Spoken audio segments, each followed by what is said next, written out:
YouTube, what's up, man? Today I'm back with a kid's haircut, and I'm doing a mid drop, or is it no? Today I'm doing a mid fade. I did this haircut under 20 minutes, and it's a big chop. And as you see, I take my number 2, and I'm taking it all around his whole head. Yup, you are seeing it. I am taking off all of the curls, and it's his first big chop in a while. So as you can see, I'm taking the phone and I'm promoting for social media. This video that I did on my phone was just going up to my Instagram story, and if you wanted to see everything I do on my everyday content, go to my Instagram, and it's Zobama Cuts, ZOBAMACUTZ. And yeah, let's get it, man. I just take the 2 all the way around, and I'm making sure the whole head is even. And for those of you just starting off, always keep a comb or a brush in your left hand and go back. In the beginning, you want to take down all of the hair. As you can see, I'm starting from the front of the hairline and I'm taking it back. And I'm combing it out, making sure that the hair lays flat. And once I get it all to a desired length, then you'll see me go in opposite directions. Then you can go forward, then you can go side to side, up and down, just so you get the hair as even as you possibly can. Now, it can get tricky when you get to curls. This is when you do have to go in multiple directions because you do not know which way the hair lays. And you got to excuse me a couple times, the video cuts off. This was towards the end of the day, so I had been recording and my memory on my card was low, but we get all the important stuff. So right here, I'm taking the Gold FX and I'm creating my first bald guideline, making sure that it's as crisp and even on both sides as I possibly can make it.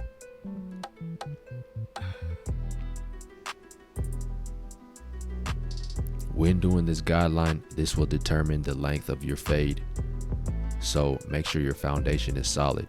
So now I got the no guard lever completely open, and I'm going up about an inch, and I'm just staying very consistent, and I'm gonna take this all the way around the head. Now I have my number 1 guard, and I'm creating my next section,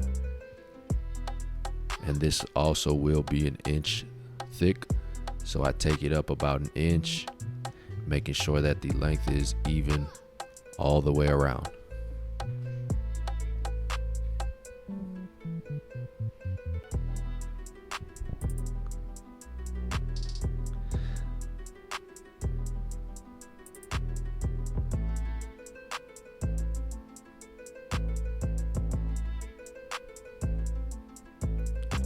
Now I close my number 1 guard and I attack that middle line. It won't completely take out this line, but I do like to soften it up because depending on the texture of hair, sometimes this one will take out that line. So when dealing with thick hair, this won't take it out, but with those clients that have super thin hair, this number 1 guard sometimes will do the justice, and you won't have to do the half guard. But yeah, that's just a cookie for y'all. So I'm combing down. Oh, actually I have the brush, so I'm brushing down the hair and cutting at the same time. Now I take my 1.5 guard and I blend this to the top of the head, because you got to remember I did a number 2 all the way around, so I want this 1.5 to blend right into that number 2. And all I'm looking for right here is dark spots. I'm not really creating no guideline or no section. I'm just removing them dark spots. That was my last step before I get to actually detailing. And this is what I call a rough draft. So I take my no guard and I close the lever completely, and I am attacking that bottom line and I'm flicking at it. I'm not trying to take it up too much. I'm not trying to put the whole blade on that line. All I'm doing is using the corners. As you see, I'm using the left side of the corner, maybe using 3 teeth at a time, and just being very detailed and very precise when I have no guard on, because this guard or this step can be very tricky. If you take it too high, you're gonna start taking your whole fade a little higher. So just be very careful. If you decide to go up and you see dark spots that you want to take out, make sure you open that lever slowly. So right here I have the lever halfway, still using the corners, and you can see it's pretty much blending into that one guard. It didn't take it out completely, and you see a faint line in between where I did that one closed, and I take this half guard and I'm going to take that out right here using the corners. Same thing, only flicking it out and using the corners of the blade. And this is pretty much where you have a complete fade. All you're doing is detailing, making sure you knock down all the dark spots and bring this fade together.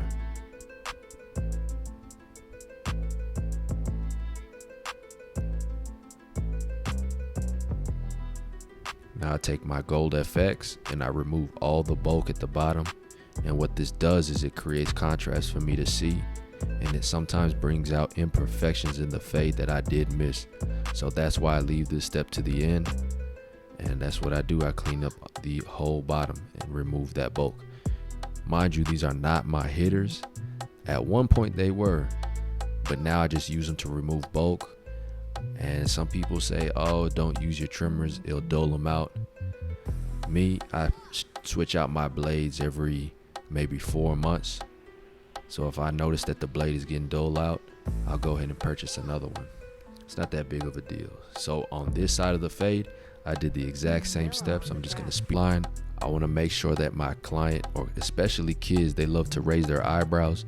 So don't be afraid to tell the kids to close their eyes and not make faces, because when they raise their eyebrow like that, it creates them frowns on their forehead, and it can adjust the line of your lineup, and it can make it look a little wobbly. So you want to make sure they're not making no facial expressions, keeping a straight face, and bring that lineup together.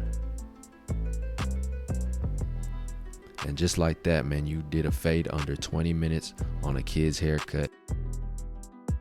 And we created a banger on him. We did a mid fade, line up on top with a number 2 all around, and he's looking flawless, man. And I appreciate you guys watching this video. I'll catch y'all on the next one. Chill.